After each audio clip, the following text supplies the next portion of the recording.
ಧಾರವಾಡದೊಳಗೆ students strike ಮಾಡಕತ್ತಾರ. ಅದು ಏನಕ್ಕೆ? ಈಗ ವಯೋಮಿತಿ ಜಾಸ್ತಿ ಮಾಡ್ರಿ ಅಂತಂದೇಳಿ. ಈಗ ಪಾಪ ಅವರು ಅಷ್ಟು ವರ್ಷದಿಂದ ಓದಿರ್ತಾರೆ, ಅಷ್ಟು ವರ್ಷದಿಂದ ವೇಟ್ ಮಾಡಿ ಕಷ್ಟಪಟ್ಟು ಓದಿ ಎಲ್ಲ ಮಾಡಿದ್ರು ಕೂಡ ಅವರಿಗೆ ಯಾವ ಆಪರ್ಚುನಿಟಿ ಸಿಗ್ತಿಲ್ಲ, ಅವರು ಪ್ರಯತ್ನ ಪಟ್ಟಿದ್ದಕ್ಕೆ ಪ್ರತಿಫಲ ಸಿಗ್ತಿಲ್ಲ ಅಂತಂದ್ರಾಗ ಅವರು ಹಂಗಾಗಿ ಇವಾಗ ಸ್ಟ್ರೈಕ್ ಮಾಡಕತ್ತಾರ.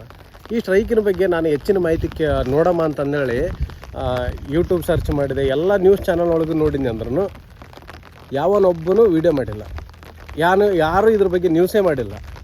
ನೀವು ನ್ಯೂಸೆನ್ಸ್ ಎಲ್ಲ ಹಾಕ್ತೀರಿ ನ್ಯೂಸ್ ಚಾನಲ್ನೊಳಗೆ, ಈ ಥರದ ನ್ಯೂಸ್ ಯಾಕೆ ಹಾಕಲ್ಲ? ಎಷ್ಟು ಜನ 30,000 ಪ್ಲಸ್ ಜನ ಇದ್ದಾರೆ ಅಲ್ಲಿ ಸ್ಟ್ರೈಕ್ ಮಾಡೋದು ಹತ್ರ. ಅವರಿಗೆ ಏನು ಎಂತ ಏನಾಗೈತೆ ನಾವು ಒಟ್ಟಾಗಿ ಗೊತ್ತಾಗೋದು ಬೇಡ. ನಮ್ಮ ಕಡೆ ಇರೋ ಸಮಸ್ಯೆ ಗೊತ್ತಾಗೋದೇ ಬೇಡ ಯಾರಿಗೆ. ನಾವು ಉತ್ತರ ಕನ್ನಡದವ್ರು ಏನು ಪಾಪ ಮಾಡೀವ್ರಿ? ಈ ಥರದ ಸಮಸ್ಯೆನ ಯಾಕೆ ನೀವು ತೋರಿಸ್ತಿಲ್ಲ? ನ್ಯೂಸ್ ಕವರ್ ಯಾಕೆ ಮಾಡ್ತಿಲ್ಲ ನೀವು? ಬೇರೆ ಬೇರೆ ದೇಶಗಳಿಗೆ ಯುದ್ಧ ಆಗ್ಬೇಕಂದ್ರೆ ಇಲ್ಲಿಂದ ಹೋಗಿ ನ್ಯೂಸ್ ಕವರ್ ಮಾಡಿರ್ತೀರಿ, ಮುಂದೆ ನಿಂತು ನ್ಯೂಸ್ ಕವರ್ ಮಾಡಿರ್ತೀರಿ ನೀವು.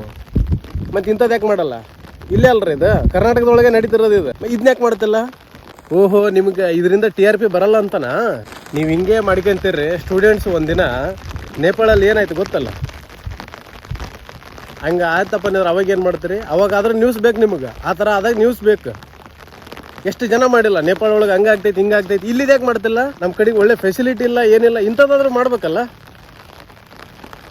ಏನು ನೀವು ಮಾಡೋಕೈತಿರೋದು? ನನಗೆ ಅದೇ ಅರ್ಥ ಆಗ್ತಿಲ್ಲ. ನ್ಯೂಸ್ ಚಾನಲ್ನವರು ಸಿಸ್ಟಮಿನ ಬಗ್ಗೆ ನಾವು ಮಾತಾಡೋಂಗಿಲ್ಲ. ಸಿಸ್ಟಮಿಂದು ಅದು ಅವ್ರು ಮಾತಾಡ್ಕೊಂತಾರ. ಸ್ಟೂಡೆಂಟ್ಸ್ ಅದಕ್ಕೆ ಸ್ಟ್ರೈಕ್ ಮಾಡ್ತಿರೋದು ಇವಾಗ ಬೇಡಿಕೆ ಇಟ್ಕೊಂಡು. ನಾನು ಅವರು ಸಿಸ್ಟಮ್ ಬಗ್ಗೆ ಕ್ವಶನ್ ಮಾಡ್ತಿಲ್ಲ. ನಾನು ಕೇಳ್ತಿರೋದೇನು, ನಿಮ್ಮ ಚಾನಲ್ನವ್ರು ಯಾಕೆ ನ್ಯೂಸ್ ಮಾಡಿಲ್ಲ? ಪ್ರತಿಯೊಬ್ಬರು ಬೇರೆ ಬೇರೆದ್ರ ಬಗ್ಗೆ ವಾರಾನುಗಟ್ಟಲೆ ತಿಂಗಳಾನುಗಟ್ಟಲೆ ಮಾತಾಡ್ತೀರಿ, ಇದ್ರ ಬಗ್ಗೆ ಯಾಕೆ ಮಾತಾಡಿಲ್ಲ ನೀವು? ನ್ಯೂಸೆನ್ಸ್ ಎಲ್ಲ ಆಗ್ತಿರ್ತೀರಿ, ಅವ್ರ ಕಷ್ಟ ಯಾಕೆ ಆಗ್ತಿಲ್ಲ?